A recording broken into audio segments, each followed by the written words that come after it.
What's the dumbest reason someone refused to believe you? When I was 16, I had this life-threatening peanut allergy that everyone knew about. Like seriously everyone. My teachers had notes about it. My friends knew about it. Coaches made sure there were no peanuts at team events. I wore this stupid medical bracelet that said severe peanut allergy in big red letters.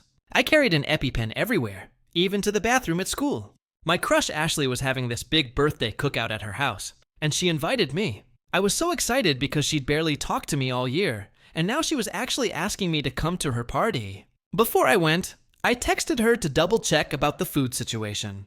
Hey, just making sure there's no peanuts or peanut stuff at the party, right? She texted back immediately. OMG, no, of course not. I made sure everything is safe for you. So I went to the party feeling pretty confident. Ashley's backyard was packed with people from school. There was music, a pool, burgers on the grill. Everything looked normal and safe. I was actually having a good time talking to people, trying to act cool around Ashley. About an hour in, Ashley came up to me holding this plate of homemade cookies. They looked amazing, like perfect chocolate chip cookies with this thick frosting on top. I made these myself, she said, smiling. Try one. They're my grandma's recipe. I looked at the cookie and hesitated. Are you absolutely sure there's no peanut butter in this? Ashley's face changed. She started giggling, but not in a nice way. God, Jason, are you always this paranoid? You don't look allergic. I stared at her. What does that even mean? You just don't. Like, you seem totally normal. I thought people with allergies looked sick or something. Her friends started gathering around us, and I could feel everyone staring. That's not how allergies work, I said. Come on, one of her friends said. Just eat the cookie.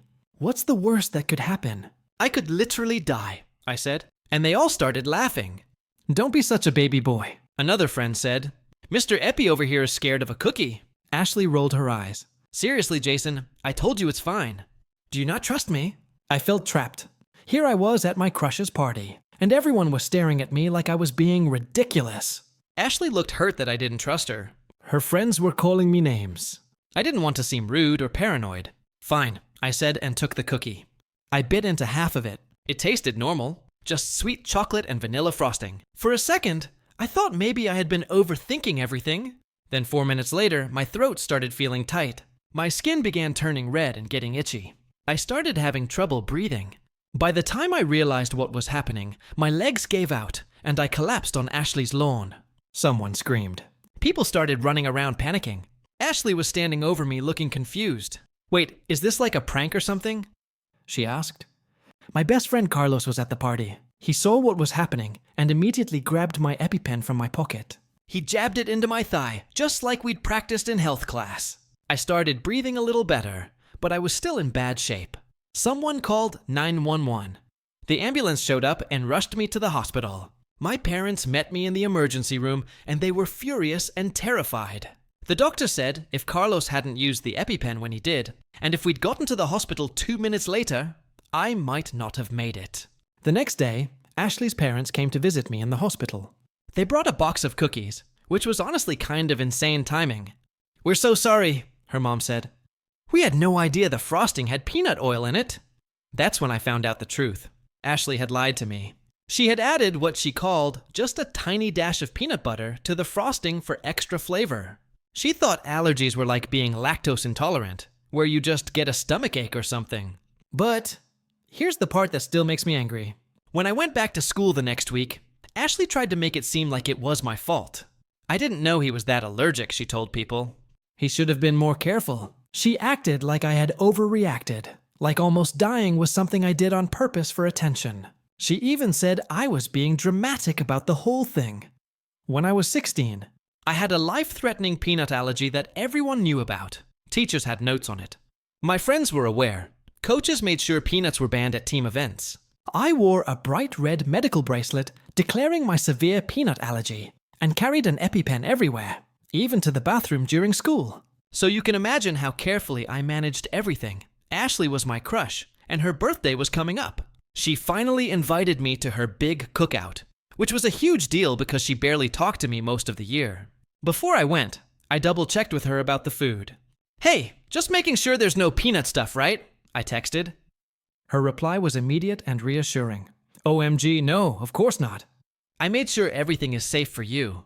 I showed up at her crowded backyard party, feeling cautiously confident. Music played, the pool was busy, burgers sizzled on the grill. I was enjoying myself, trying to get noticed by Ashley a little. After about an hour, Ashley approached with a plate of homemade cookies, perfectly decorated with thick frosting. She smiled and said, "I made these myself. Grandma's recipe. Try one?" I hesitated and asked again, "Are you absolutely sure there's no peanut butter in these?" Her smile twisted into a giggle, but not the friendly kind. "God, Jason, are you always this paranoid? You don't even look allergic," she said, her tone mocking. I stared. What does that mean? Do allergic people have a look? She shrugged and said, "You just don't. You seem totally normal." Her friends gathered, watching. They laughed and mocked me. "That's not how allergies work," I insisted. "Just eat the cookie, Jason. What's the worst that could happen?" One friend teased. "I could literally die," I said solemnly. They all laughed harder. "Don't be such a baby," one said. "Mr. Epi here is scared of a cookie." Ashley rolled her eyes. "Seriously, Jason, it's fine. Do you not trust me?" There I was, the center of attention, trapped between my fear and the pressure of their disbelief. Ashley looked hurt that I questioned her. Her friends continued taunting me. Finally, I relented, took a cookie, and bit halfway in. The taste was ordinary. Just sweet chocolate and vanilla frosting. Maybe I was overthinking it, I thought. 4 minutes later, alarm bells rang in my body. My throat tightened, itchy red spots erupted on my skin, and breathing became a struggle. I collapsed onto Ashley's lawn as panic erupted around me. Ashley stood frozen, confused. "Is this some kind of prank?" she asked. My best friend Carlos sprang into action. He quickly grabbed my EpiPen and injected my thigh, just like we'd practiced in health class. My breathing eased slightly. Someone dialed 911. The ambulance arrived and rushed me to emergency. My parents were there, tearful and furious. The doctor said without Carlos and speedy care, I might not have survived. The next day, Ashley's parents visited, bringing a box of cookies. The timing felt cruel. They apologized profusely and revealed the truth. Ashley had secretly added a tiny dash of peanut butter to the frosting for flavor. She thought allergies were like lactose intolerance, just a mild stomach ache. What hurt most was what happened at school. Ashley twisted the story, blaming me for not being careful enough, pretending I had exaggerated or sought attention. I didn't know he was that allergic, she told anyone who would listen. Even after almost dying, I was painted as the drama queen. Story: my wife served. Surprise! Here are your divorce papers through her sister at our anniversary party. I said, "Perfect timing." When I revealed the papers were actually property deeds, transferring everything to my name, her sister's smile disappeared faster than her inheritance. I, 38 male, just experienced the most surreal anniversary party of my life. My wife Natalie, 36, and her sister Bethany, 34, tried to publicly humiliate me, but it backfired spectacularly. Quick background. Natalie and I have been married for 12 years. No kids by choice, or so I thought it was mutual. Her sister Bethany has always been weirdly involved in our marriage. She's single, bitter about it, and constantly filling Natalie's head with toxic ideas about how men are trash and marriage is a scam. Months ago, I started noticing changes. Natalie became secretive with her phone, started having girls' nights 3 times a week, and moved money from our savings to her personal account. Not huge amounts like $500 here, $700 there. When I asked about it, she said she was investing in herself with some online courses. Whatever. It's her money too, right? Wrong. Turns out she was building an exit fund while planning to blindside me with divorce papers at our anniversary party. How do I know this? Because Bethany can't keep her mouth shut when she's drunk. 2 months ago at Natalie's cousin's wedding, Bethany got wasted and started rambling to me about how some anniversaries are endings, not beginnings, and how public accountability changes everything. She even giggled about how served papers can't be ignored when there's an audience. I played dumb but started paying attention. I found a lawyer's business card in Natalie's purse. Hole and Associates, divorce attorneys. I did some digging. She'd had 3 consultations. I also discovered she'd been apartment hunting with Bethany, and they put a deposit down on a place starting next month. Here's the kicker. 8 years ago, Natalie inherited her grandmother's house. It was in rough shape, basically worthless. I spent 5 years and about $80,000 of my inheritance from my dad fixing it up. New roof, new plumbing, complete kitchen remodel, the works. We lived there for 3 years before moving to our current place and renting it out. The house was in her name, only because it was her inheritance. The rental income, $2,200 per month, went into her personal account because it's family property. I was fine with this because marriage is about trust, right? After discovering her plan, I consulted my own lawyer. Turns out in our state, I could claim the increased value of the house due to my investments and labor.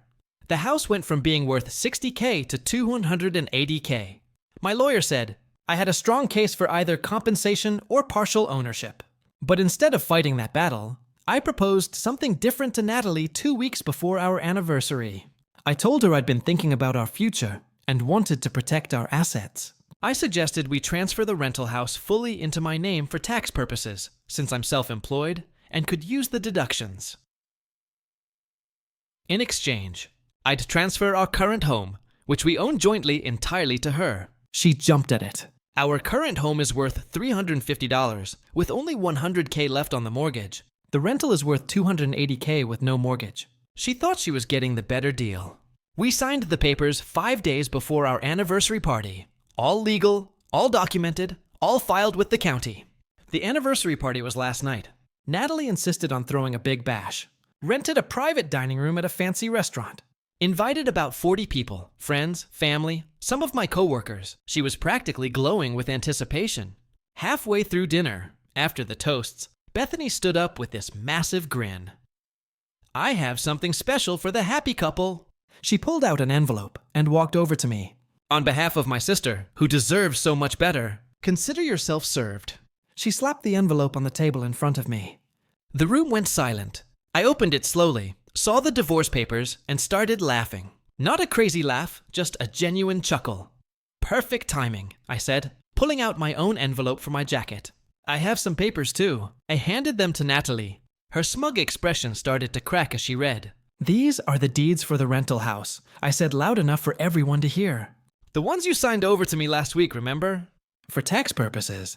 Her face went white. But you said I said it would protect our assets. And it does. My assets, the $80,000 I put into that house, plus 5 years of my labor. My lawyer says I could have claimed up to 70% of the property value in the divorce anyway. This way we avoided that messy fight. Bethany snatched the papers from Natalie.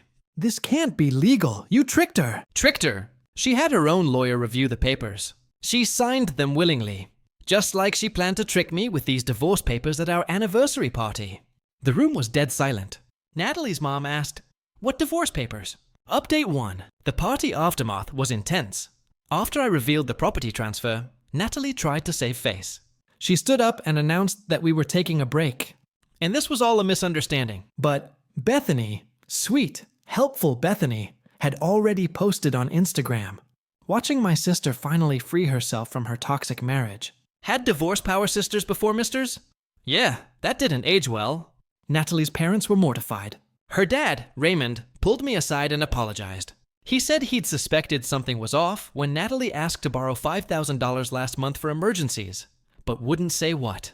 Turns out that was for the lawyer's retainer. My mom, who flew in for the party, was savage. She stood up and said, "Well, since we're sharing surprises, I should mention that the $80,000 my son put into that rental house came from his father's life insurance."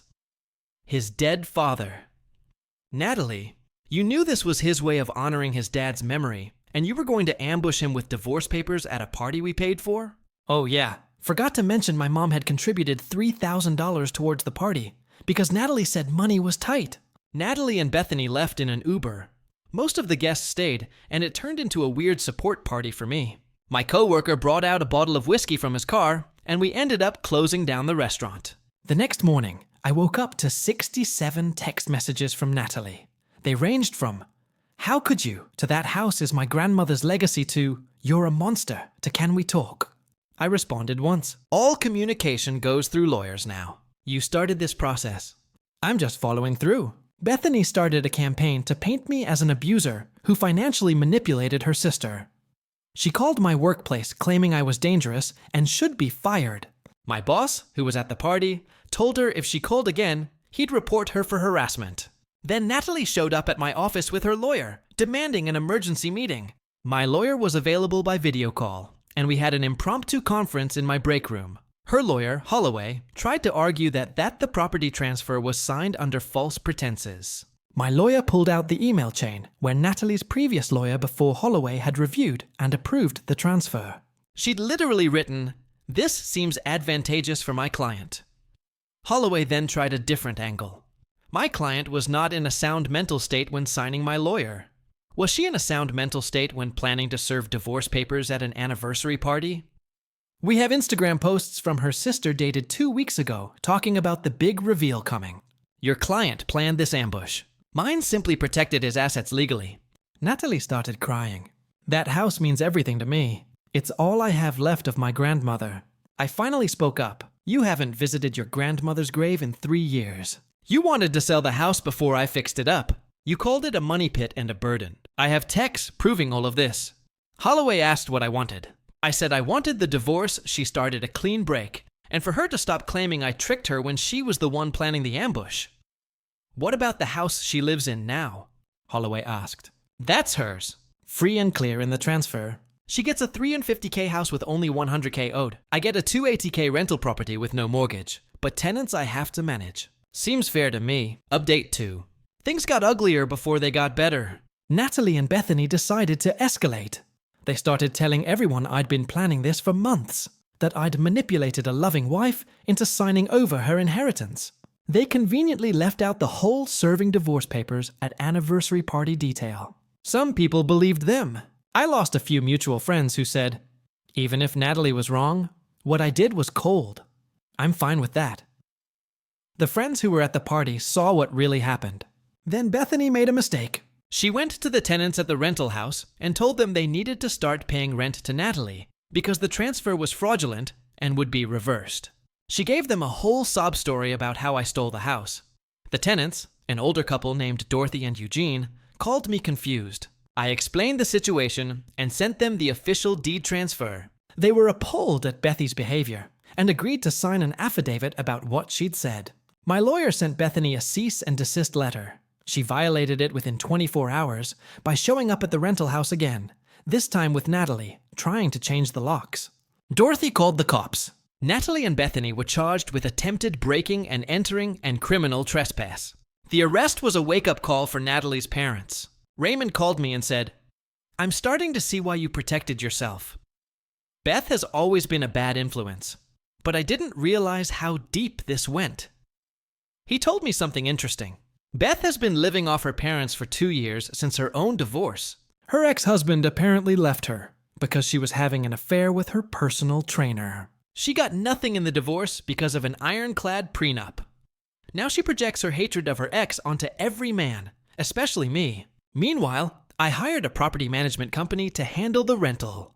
I didn't want to give Natalie or Bethany any excuse to show up there again. The management company did an inspection and found $3,000 worth of damage to the garage door and fence. Apparently, Bethany tried to break in through the back after the police left. Security footage confirmed it. I added destruction of property to the charges. Bethany was looking at actual jail time now. Natalie's lawyer called mine. They wanted to negotiate. The criminal charges were ruining Bethy's life and devastating Natalie's mental health. My terms were simple. 1. Proceed with the divorces filed. 2. No claims on the rental property. 3. Natalie keeps the houses transferred. 4. No alimony either way. 5. Bethany pays for the property damage. 6. Both stay away from me and the rental property. 7.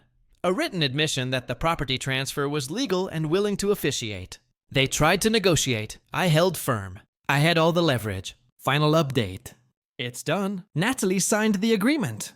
The divorce was finalized yesterday. Uncontested, clean break. She kept trying to make eye contact in court, but I just looked at my lawyer's notepad the whole time. Bethany pleaded guilty to criminal mischief and trespassing. She got 6 months probation and had to pay $3,000 in restitution for the property damage. She also has a restraining order preventing her from coming within 500 FT of me or the rental property. The best part, Natalie's parents were so disgusted by their daughter's behavior that they changed their will. Raymond told me this not to hurt Natalie, but because he wanted me to know they were making things right. Apparently, Bethany was supposed to inherit a significant portion of their estate. Now she gets nothing. Natalie's inheritance was reduced too, with the difference going to charity. You were a good son-in-law, Raymond said. I'm sorry my daughters couldn't see that. Natalie tried one last manipulation. She sent me a letter through her lawyer. Not a legal document, just a letter. She wrote about how we'd fallen in love, our early years, how she still loved me, but felt trapped by expectations. She said Bethany had convinced her that I was holding her back, that she deserved more, that the anniversary ambush would be empowering. She admitted she'd been planning it for 8 months. 8 months of lying to my face every day while planning to humiliate me in front of everyone I knew, and she expected sympathy. I didn't respond. The rental house is doing great. I raised the rent by $200, still below market rate, and the tenants were happy to pay it because they love the place. That's $20s and $400 a month in income from a property that's fully paid off. My financial advisor says I can retire 5 years earlier now. I found out through mutual friends that Natalie's struggling. The house she got has a $100K mortgage she can't really afford on her salary alone. She'd been counting on alimony and half the rental income. Her parents are helping for now, but they made it clear it's temporary. Bethany moved back in with her parents after violating her lease agreement. Something about noise complaints and threatening neighbors. She's 34, unemployed, and has a criminal record now. Her Instagram is now private, but I heard she's been ranting about the corrupt legal system and how men always win. Last week, I got a text from an unknown number. It was Natalie on a friend's phone. I know you won't respond, but I need you to know losing you was the biggest mistake of my life. Bethany poisoned everything good we had. I'm in therapy now, working on why I let her influence me. I'm sorry. I blocked that number too. People ask if I regret any of it. Honestly, I regret not seeing the signs sooner. I regret trusting someone who was plotting against me, but protecting myself, using their own ambush timeline against them. Not for a second. They wanted to publicly humiliate me. They wanted to destroy me financially. They wanted to paint me as the villain in their story. Instead, they played themselves. The property transfer was legal. The divorce was what they wanted. The criminal charges were for their own actions. I'm dating again now. Nothing serious yet, but I'm upfront about what happened. Most women are appalled by the anniversary ambush plan. One said, anyone who'd do that deserves whatever karma comes their way. Karma came. It was documented, notarized, and filed with the county clerk. Edit. Since some people are asking, yes, this is all legal in my state. Community property laws vary. The property transfers were reviewed by lawyers on both sides. And no, I don't feel bad. They planned to ambush me with divorce papers at our anniversary party in front of my family and friends.